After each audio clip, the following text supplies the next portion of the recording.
사랑하는 형제자매 여러분, 오늘 말씀을 시작하기에 앞서 잠시 여러분의 마음을 모아주시면 감사하겠습니다. 만약 오늘 나누는 이 이야기가 여러분의 마음에 울림을 준다면 좋아요를 누르고 이 영상을 공유하여 더 많은 이들에게 하나님의 은혜가 전해질 수 있도록 도와주십시오. 여러분의 작은 행동 하나하나가 어두운 세상에 빛을 비추는 귀한 씨앗이 될 것입니다. 이 채널을 구독하시는 모든 분들의 가정과 삶 위에 하나님의 크신 평강과 축복인을 함께 하시기를 기도합니다. 자, 이제 오늘의 이야기를 시작하겠습니다. 작은 씨앗 하나를 손에 쥐어본 적 있으신가요? 그 작고 보잘것없는 씨앗 안에 거대한 나무의 약속이 풍성한 열매의 미래가 담겨 있다는 사실이 놀랍지 않으신가요? 성경은 바로 이 씨앗이라는 놀라운 이미지를 통해 창조부터 구원까지 이어지는 하나님의 거대한 이야기를 우리에게 들려주고 있습니다. 오늘은 성경 전체를 관통하는 이 비밀스러운 코드, 씨앗의 여정을 함께 따라가 보고자 합니다. 성경의 첫 페이지, 창세기 1장에서 하나님께서는 세상을 창조하시며 이렇게 말씀하십니다. 땅은 풀과 씨 맺는 채소와 각기 종류대로 씨 가진 열매 맺는 나무를 내라. 하나님께서는 당신이 만드신 세상의 식물들을 두시되 그 안에 씨앗을 심어두셨습니다. 스스로 번성하고 온 땅에 가득 퍼져나갈 수 있는 생명의 원리를 그 안에 담아두신 것입니다. 창세기 저자는 이 주제에 깊이 감명받은 듯 땅이 풀과 각기 종류대로 씨 맺는 채소와 각기 종류대로 씨 가진 열매 맺는 나무를 내니 하나님이 보시기에 좋았더라 라고 반복해서 강조합니다. 이것은 매우 중요한 사실을 우리에게 알려줍니다. 하나님께서 일하시는 방식은 멀리 떨어진 하늘에서 그저 번개를 내리치듯 세상을 한번 바꾸고 사라지는 방식이 아니라는 것입니다. 어떤 이들은 하나님을 그저 세상을 만들어 놓고 멀리서 지켜보기만 하는 존재로 생각하기도 합니다. 하지만 창세기는 전혀 다른 그림을 보여줍니다. 하나님께서는 세상 그 자체 안에 생명이 스스로 자라나고 풍성해질 수 있는 씨앗의 원리를 심어 놓으셨습니다. 바로 이것이 하나님께서 당신의 창조 세계 속에서 일하시는 놀라운 방식입니다. 이 원리는 인간에게도 동일하게 적용됩니다. 하나님께서는 아담과 하와에게 생육하고 번성하여 땅에 충만하라고 명령하셨습니다. 이것은 단지 인구 증가를 의미하는 것이 아닙니다. 하나님의 형상을 닮은 존재들이 온 땅에 가득하여 하나님의 선하심과 사랑을 이 땅 위에 실현하라는 위대한 사명이었습니다. 그러나 인간의 죄로 인해 이 위대한 계획은 잠시 멈춰선 것처럼 보였습니다. 바로 그때 하나님께서는 새로운 시작을 위해 한 사람을 부르십니다. 그의 이름은 아브람, 훗날 아브라함이라 불리게 될 믿음의 조상입니다. 하나님께서는 아브라함에게 언약을 맺으시며 말씀하십니다. 하늘을 우러러 무뼈를 셀 수 있나 보라. 내 자손이 이와 같으리라. 여기서 자손으로 번역된 히브리어 단어가 바로 제라, 즉 씨앗입니다. 헬라어 번역본인 72역에서는 스페르마라고 번역되었죠. 하나님께서는 아브라함에게 그의 씨앗이 하늘의 별처럼 많아질 것이며 그 씨앗을 통해 땅의 모든 민족이 복을 받게 될 것이라고 약속하셨습니다. 창조 때 식물에게 주셨던 번성의 원리가 이제는 아브라함이라는 한 사람의 씨앗, 즉 그의 가문을 통해 온 인류를 구원하는 새로운 창조의 계획으로 확장된 것입니다. 아브라함의 가족은 아담의 실패를 회복하고 하나님의 나라를 이 땅에 다시 세워나갈 씨앗의 백성이 되어야 했습니다. 이 씨앗에 대한 약속은 시간이 흘러 또 다른 위대한 인물에게로 이어집니다. 그는 바로 다윗 왕입니다.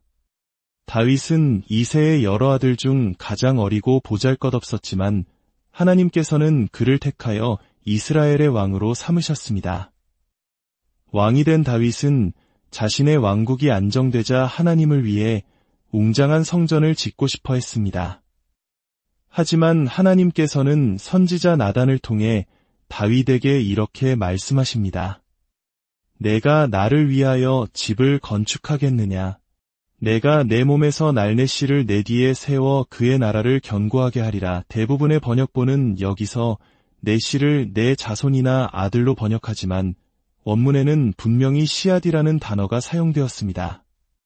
하나님께서는 다윗의 씨앗을 일으켜 세워 그의 왕위를 영원히 견고하게 하실 것이며 그가 하나님의 아들이 되고 하나님은 그의 아버지가 될 것이라고 약속하셨습니다.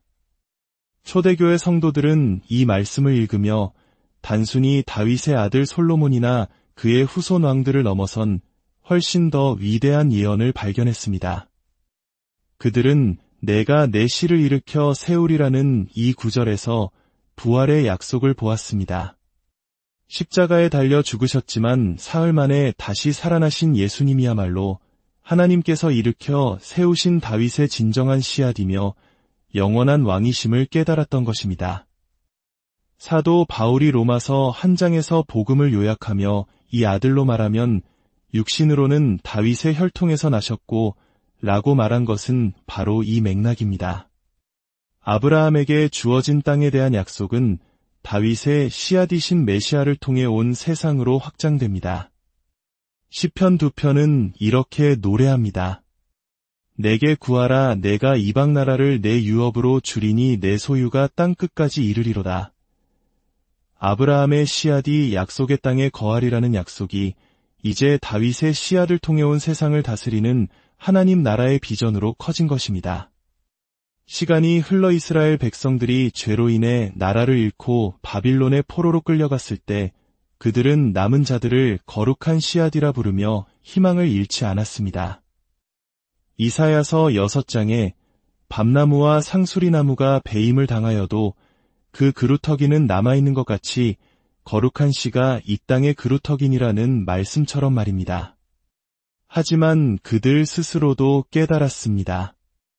자신들 역시 부패하고 연약하여 하나님의 약속을 온전히 이룰 수 없다는 사실을 말입니다. 그들은 간절히 기도했습니다. 하나님, 우리를 용서하시고 당신의 뜻을 이루어 주십시오. 아브라함의 씨앗인 우리에게 약속하신 다윗의 참된 씨앗을 보내주십시오. 그리고 마침내 때가 찼을 때 그 씨앗이 이 땅에 오셨습니다. 바로 예수 그리스도이십니다. 예수님께서는 하나님 나라를 선포하시며 가장 먼저 씨 뿌리는 자의 비유를 말씀하셨습니다. 농부가 밭에 씨앗을 뿌리는데 그 씨앗은 바로 하나님의 말씀이라고 하셨습니다. 이는 창세기부터 이사야서까지 이어져 온 씨앗의 주제를 완성하는 새로운 창조의 선언이었습니다. 지금 하나님께서 당신의 백성을 다시 심고 계시며 약속하셨던 새 언약과 새 창조를 이루고 계시다는 강력한 메시지였습니다. 물론 많은 씨앗이 길 가나 돌밭, 가시떨기 위에 떨어져 열매를 맺지 못하는 것처럼 보였습니다. 많은 사람들이 예수님의 말씀을 듣고도 깨닫지 못하고 돌아서기도 했습니다. 하지만 좋은 땅에 떨어진 씨앗은 30배, 60배, 100배의 결실을 맺었습니다. 예수님께서 떡 5개와 물고기 2마리로 5,000명을 먹이신 기적은 단지 배고픈 사람들을 위한 마술이 아니었습니다. 그것은 작은 씨앗 하나에서 시작하여 온 세상을 풍요롭게 채우시는 하나님 나라의 증식과 풍요의 원리를 눈앞에 보여주신 사건이었습니다. 이제 사도 바울의 신학을 통해 이 씨앗의 이야기는 그 절정에 이릅니다. 바울은 갈라디아서에서 놀라운 선언을 합니다. 예수님은 아브라함에게 약속된 바로 그 단 한 분의 참된 씨앗이시며 이제 누구든지 믿음으로 예수 그리스도와 연합하면 우리 또한 아브라함의 씨앗, 즉 약속의 상속자가 된다는 것입니다. 갈라디아서 3장 29절은 이렇게 말씀합니다. 너희가 그리스도의 것이면 곧 아브라함의 자손이요 약속대로 유업을 이을 자니라. 이것이 얼마나 놀라운 소식입니까? 창세기 1장에서 시작된 작은 씨앗의 이야기는 아브라함을 거쳐 다윗에게로 그리고 마침내 예수 그리스도 안에서 우리 모두에게로 이어졌습니다. 우리는 더 이상 혈통이나 민족으로 나뉜 존재가 아닙니다.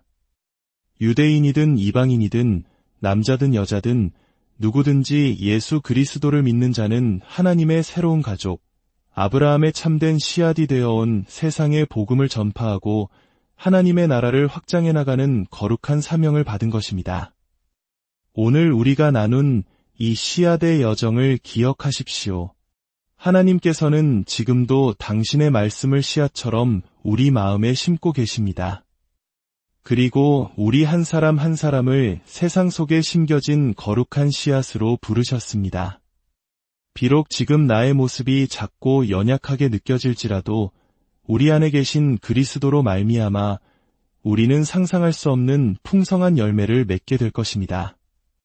사랑하는 여러분, 창조주 하나님께서 예수 그리스도 안에서 새 창조를 이루셨고 지금도 복음이 닿는 곳마다 당신의 백성을 축복하시고 번성케 하시며 놀라운 풍요를 베풀고 계십니다. 여러분이 바로 그 증거이며 그 축복의 통로입니다. 여러분의 삶을 통해 하나님의 나라가 더욱 풍성하게 열매 맺기를 주님의 이름으로 축원합니다.